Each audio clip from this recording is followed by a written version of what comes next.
ఎక్కడ కనిపించట్లేదు వజ్రావతి.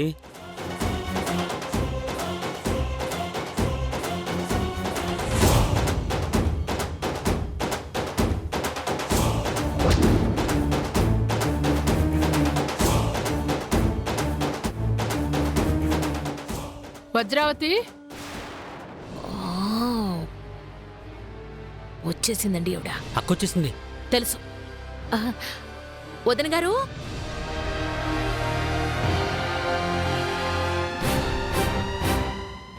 వదిన గారు మీరా? వజ్రావతి మీరిక్కడేం చేస్తున్నారు? ఏం చేయటం ఏంటక్క, రజనీ కోసం వచ్చాం.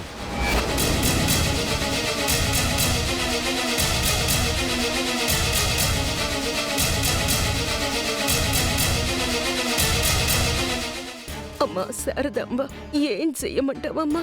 చుట్టూ రాక్షసులున్నారు. నీ మనవరాల్ని నీకు అప్పగిద్దామంటే దేవుని సమక్షంలో కూడా నీకు న్యాయం జరగడం లేదు. రజనీ గురించి మీకెలా తెలుసు? ఎలా తెలిసేదంటక్క? ఏమండి, నేను చెప్తా. అదే వదిన గారు, పోలీసులు చెప్పారు. మేము మీకెప్పుడు చెప్పాం మేడం?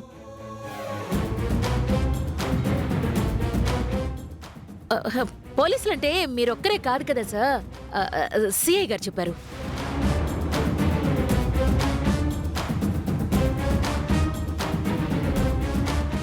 మాకు రజనీ గురించి చెప్పగానే మేము మీతో కూడా చెప్పకుండా వేరే పనులన్నీ వదిలిపెట్టేసి వెంటనే ఇక్కడికి వచ్చేసాం. ఎందుకంటే రజనీ గురించి తెలుసుకుంటే మీరు సంతోషపడతారని. మేడం, రజనీ ఇక్కడే ఉండాలి మేడం. మా వాళ్ళతో వెతికిస్తాను, మీరు రిలాక్స్గా ఉండండి. లాభం లేదు ఎస్ఐ గారు, మేము ఆల్రెడీ గుడి మొత్తం చుట్టుపక్కల అంతా వెతికేశాం. రజనీ ఎక్కడా లేదు.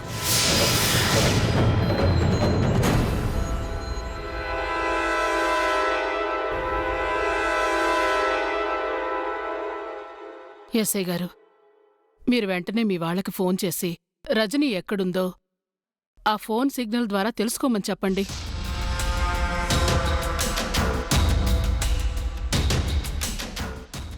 సారీ మేడం, రజనీ ఫోన్ని కంటిన్యూస్గా ట్యాంపరింగ్లో పెట్టాం, కానీ తన ఫోన్ మళ్ళీ స్విచ్ ఆఫ్ అయింది.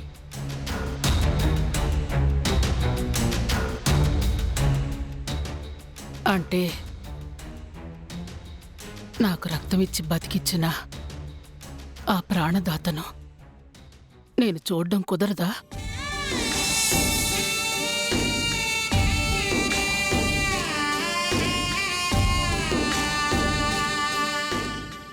వదిన గారు ప్లీజ్, మీరిలా బాధపడకండి. పదండి, ఇంటికి వెళ్దాం. పోలీసులకి ఇన్ఫర్మేషన్ తెలిసాక మనకు చెప్తారండి. పదండి. ఎస్ఐ గారు, మీరు ఎలా అయినా ఆ రజనీని పట్టుకోండి. ఖచ్చితంగా గుమస్తా గారు, మా ప్రయత్నంలో మేముంటాం. వదిన గారు, పోలీసులు చెప్పారు కదా, పదండి. పద.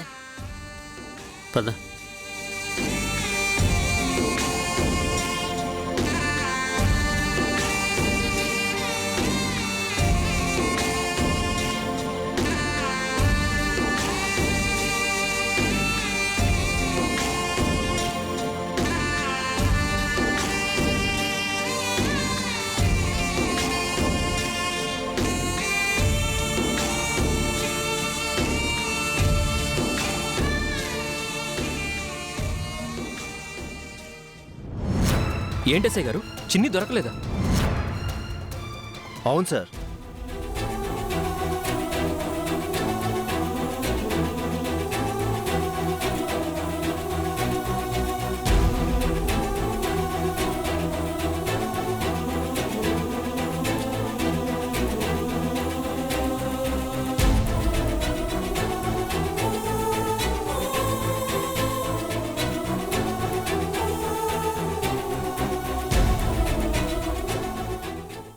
చాలా క్లోజ్గా వెళ్ళాం సార్, కానీ రీచ్ అవ్వలేకపోయాం. సరే ఎస్ఐ గారు, ఒకవేళ ఇప్పుడు మిస్ అయినా ఇంకొకసారి ట్రై చేయండి ప్లీజ్. ఓకేనండి, ఖచ్చితంగా ట్రేస్ చేస్తాం. ఈ కేసుని అంత ఈజీగా వదిలేలేం, ఎందుకంటే ఆ అమ్మాయి గురించే శారదాంబ గారు కూడా వెతుకుతున్నారు. Okay sir, thank you. ఏంట్రా, ఏమైందంట? దొరకలేదంటమ్మా. అసలేమైందిరా? అంతమంది పోలీసులు, తను ఒక్క మనిషి ఎందుకు దొరకలేదంట? తన దగ్గర వరకు వెళ్ళి కూడా ఎందుకు తెలుసుకోలేకపోయారు? ఇలాంటివి ఫేస్ చేసినప్పుడే కర్మ సిద్ధాంతాన్ని నమ్మాలనిపిస్తుంది. నిజమేరా, ఇది నిజంగా కర్మ సిద్ధాంతం ప్రకారమే జరుగుతుంది. లేదంటే ఇన్ని రోజులుగా మేమిద్దరం అక్క కోసం వెతుకుతూనే ఉన్నాము. తను మా కళ్ళ ముందే మీ ఇంట్లో ఉండి కూడా తన గురించి తెలుసుకోలేకపోయాం. అక్క మీ ఇంట్లో ఉందని నాకు తెలిసిన తర్వాత తన గురించి నేను బావకి చెప్పలేకపోయాను. నువ్వు శారదమ్మ గారికి చెప్పుండాల్సిందే. కానీ శారదాంబ గారు వెతుకుతున్న మనిషి పేరు చిన్ని అని ఎవ్వరికీ తెలీదు. ఆవిడెప్పుడూ చిన్నీని పేరుతో కాకుండా నేస్తం అని పిలిచేవారు. ఓ పక్క పోలీసులు, శారదాంబ గారి బంధువులు, మనం ఇలా ఇంతమంది ఇన్ని రోజులుగా వెతుకుతున్నా తను నిన్నగాక మొన్నొచ్చిన రజనీకి దొరికింది. చిన్ని ఇప్పుడు రజనీతోనే ఉందంట. చిన్ని జీవితం ఎప్పుడు ఏ మలుపు తిరుగుతుందో, తను ఎప్పుడు ఎక్కడ ఆగుతుందో ఆ దేవుడికే తెలియాలి.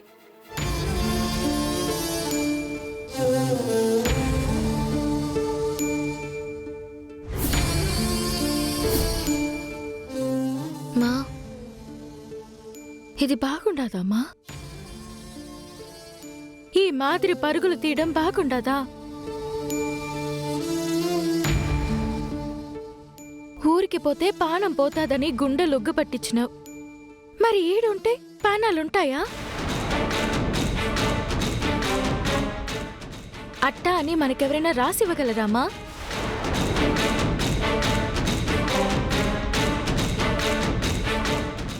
అట్ట చూడమ్మా, ఆ కాకి ఎంత భయపడతా ఉండదో. ఆడ వాలుదామనుకున్నది, ఆడుండ తిండేదో తిందామనుకున్నది. కాని ఎవరో ఆడికి రాగానే భయంతో ఎగిరిపోయినది.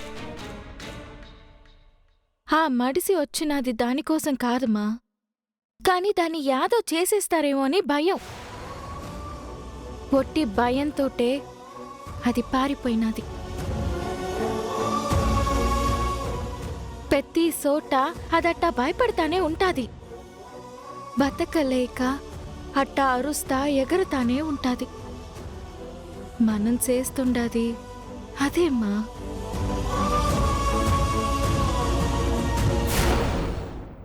ఈడ కూడా మనల్ని వెంబడించేవాళ్ళు, మనల్ని చంపేయాలనుకునే మనుషులు తిరుగుతా ఉండారు.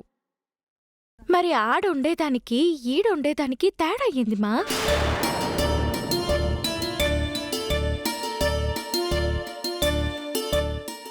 ఈడ తప్పించుకునేదానికి కుదురునది, ఆడ కుదరదు. అదే నే తేడా. అవునే, ఆడ మనం ఇరుకు గదిలో ఉండే ఎలుకలాంటోళ్ళం, తొందరగా దొరికిపోతాం. ఈడ ఈశాలమైన ఆకాశంలో ఎగిరే పక్షుల్లాంటోళ్ళం, సానా దినాలు బతుక్కుంటా ఎగిరేస్తాం. పక్కోడు సస్తున్నా పట్టించుకోని పట్నం కంటే కనీసం కన్నీళ్ళని తుడిసే పల్లె నయంగా.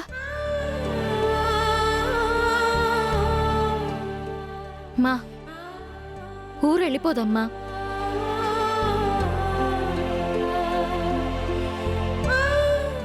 వెళ్ళిపోదాం.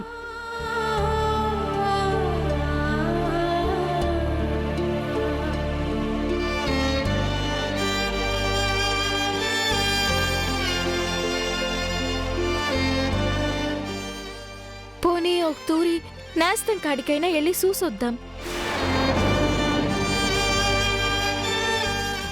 వజ్రావతి మన కోసరం ఇంతలా ఎతుకులాడుతా ఉండాదంటే నేస్తాన్ని ఏదో చేసే ఉంటాదిమా.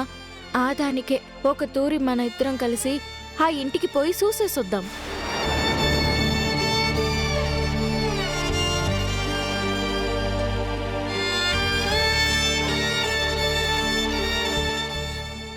బతుకుని ఎదిరించిన మడిసి ధైర్యాన్ని ఇడిసేస్తే భయం ఆ మడిసి బతుకుని ఆటాడిస్తది. అంతేగామా, ఎంతో ధైర్యంగా బతికిన నువ్వు ఇప్పుడు భయపడతా ఉండావు. అంతేగా మరి.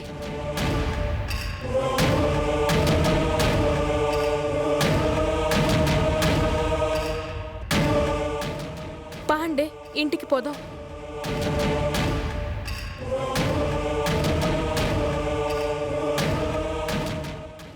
రజని, నీ చేతిలో ఉండాల్సిన ఫోన్ ఏదే?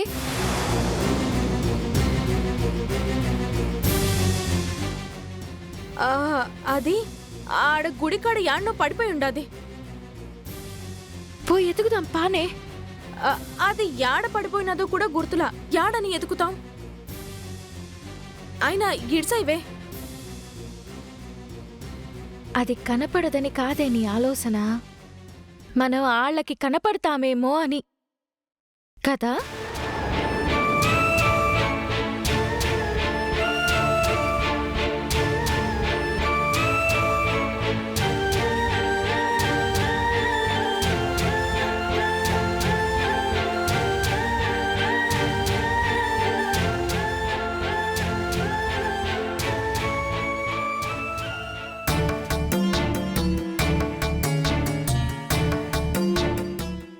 తప్పింది, చాలా పెద్ద గండం తప్పింది.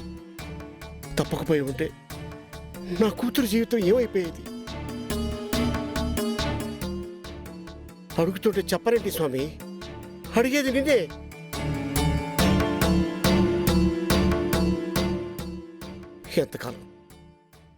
ఎంతకాలం నా కూతురికి కష్టాలు? ఎంతకాలం నేను ఇలా భయపడుతూ బతకాలి? నాకు శక్తి నుండి ఏమి చేయలేక నా కూతురికి మా అమ్మ అందుబాటులో ఉండి వాడిద్దరూ కలవక ఇలా ఎంతకాలం స్వామి? బుడత, ఏదైనా ఒక మంచి జరగాలంటే దాని వెనక ఎంతో శ్రమ ఉండాలిరా. మానవుడికి కష్టం తెలియకుండానే ఎంతో మంచి జరిగిపోతుంది. అందుకే మీరందరూ దేవుడు తలుచుకుంటే మంచి చెయ్యలేడా అనుకుంటారు. మేము కష్టపడకుండా మాకు జరిగిపోయే మంచి ఏమిటి? మీరు పీల్చే గాలి, ఆ వెలుతురు, ఆ భూమి, అవన్నీ ఎన్ని వేల సంవత్సరాల కష్టకాలం తరువాత మీకందాయో ఏవైనా తెలుసా? ఆ గాలి విలువే మనిషికి తెలియదు. కాసేపు పీల్చకపోతే ప్రాణం నిలవదు. కాని ఆ గాలిని మీరు చాలా తేలికగా తీసుకుంటారు. ఆ తేలిక భావంతోనే మీకు వచ్చు కర్మలు కూడా చాలా తేలికగా తీసివేయవచ్చు అని అనుకుంటారు. కాని సృష్టిలో ప్రతి చిన్న పనికి ఒక కారణం, ఒక ఫలితము ఉంటాయి.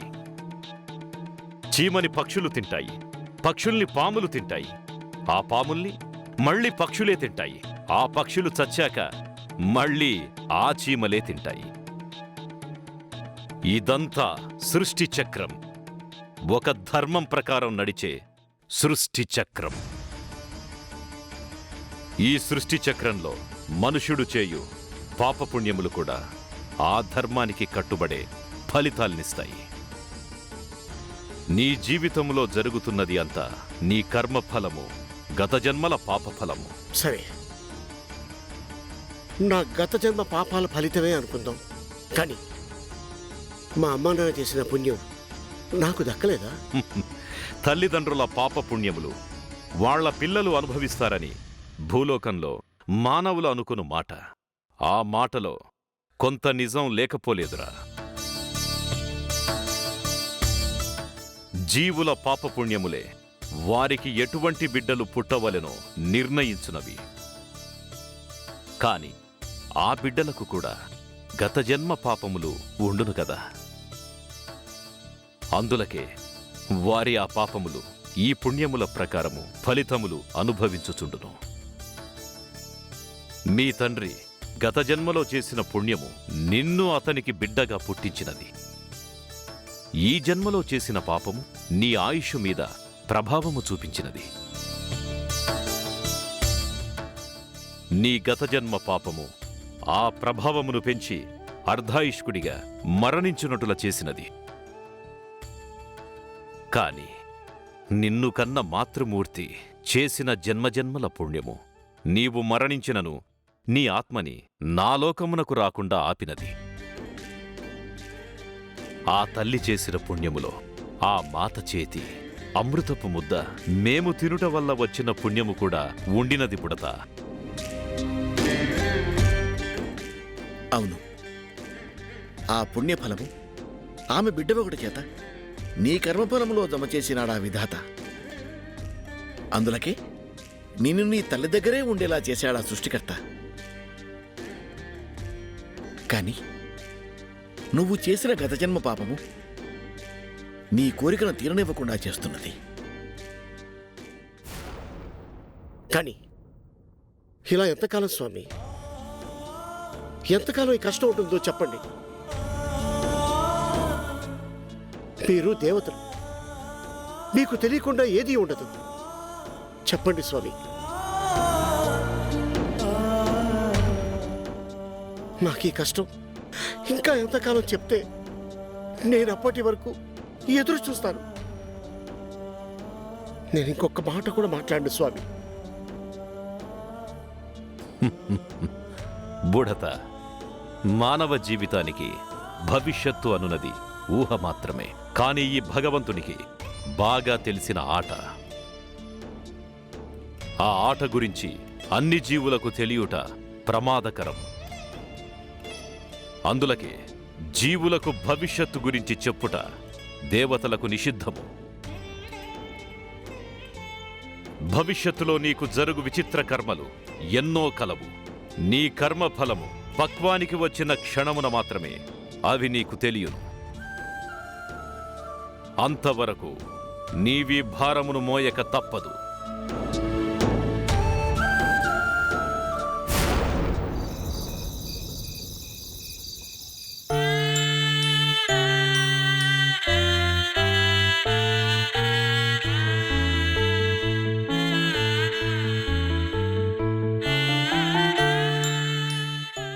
వదిన గారు, ఎందుకండి బాధపడతారు? మీరు బాధపడినంత మాత్రాన తను మనకి దొరకదు కదా. గుడికి వెళ్లే లోపు ఎన్నిసార్లు అనుకున్నాను, చిన్ని ఆచూకీ తెలిసిపోతుంది, చిన్నిని కలుస్తాను, నా నేస్తాన్ని కలుస్తానని ఎంతో ఆశపడ్డాను. ఆ దేవుడు అస్సలు తోడు రావట్లేదు. అక్కడి వరకు వెళితే అప్పటి వరకు అక్కడే ఉన్న ఆ మనిషి ఎక్కడికి వెళ్ళిపోయిందో, ఎలా వెళ్ళిపోయిందో. మనం అంతమందివి ఉండి ఏమీ తెలుసుకోలేకపోయాం. వదిన గారు, వాళ్ళు దొరకలేదని మాకు కూడా చాలా బాధగా ఉందండి. మీకోసమే నేను, ఆయన, విజ్జు అందరం కలిసి అక్కడికి వచ్చాం. తన్ని వెతికి పట్టుకుంటే ఆ చిన్ని గురించి తెలుస్తుందని, చిన్ని గురించి తెలిస్తే మీరు సంతోషపడతారని మేం కూడా అనుకున్నామండి. అప్పటి వరకు ఆన్లోనే ఉన్న రజనీ ఫోను అప్పుడే ఆఫ్ అయి చచ్చింది. పోనీ తనేమైనా దొరికిందా అంటే ఎలా మిస్ అయిపోయిందో పోయింది. ప్లీజ్ వదిన గారు, మీరు బాధపడకండి. తన గురించి కొంచెం తెలిసింది కదా, ఈ రోజు కాకపోతే రేపైనా తెలుస్తుంది కదా.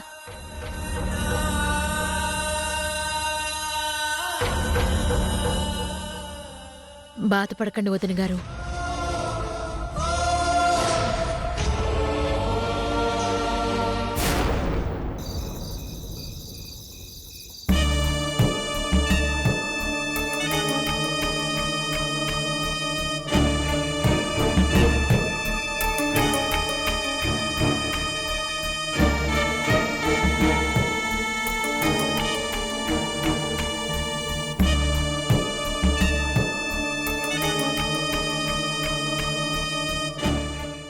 ఏంటి తల్లి కూతుళ్ళిద్దరూ చాలా దీర్ఘంగా ఆలోచిస్తున్నారు?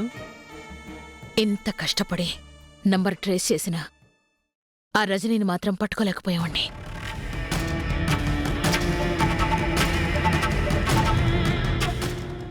ఇన్నేళ్ల నా కష్టం, ఈ అధికారం అసలేమైపోతాయోనని నాకు భయంగా ఉంది.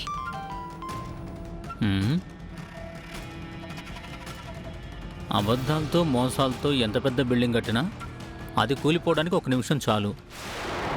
అందుకే కష్టమైన నీతిగా బతకడం ఉత్తమమైన మార్గం.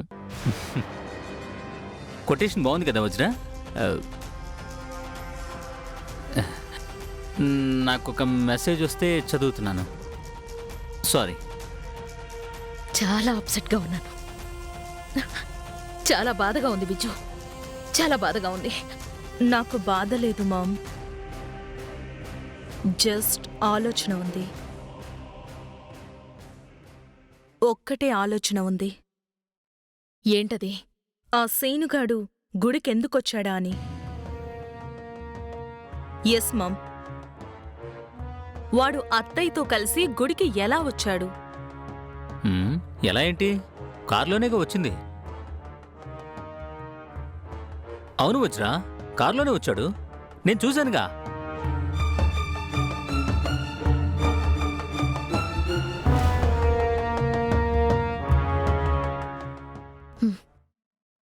అవును, వాడు కారులోనే వచ్చాడు. కానీ నిజానికి వదిన కారులో వాడు రాకూడదు,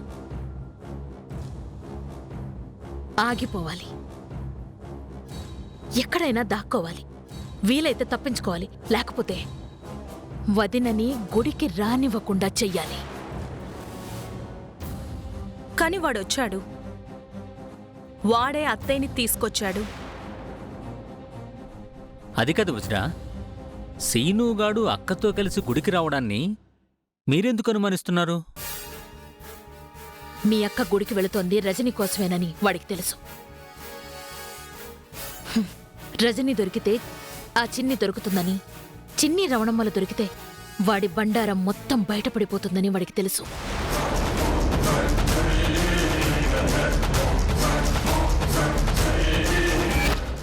అయినా వాడెందుకు గుడికొచ్చాడు? అవును, ఎందుకొచ్చాడు? ఎంతకాలం ఈ దొంగ బతుకు? పోనీ పోలీసుల కాడికి వెళ్దామా? చెప్పరా రే సీనా, యాడుండవరా? చెప్పు యాందో.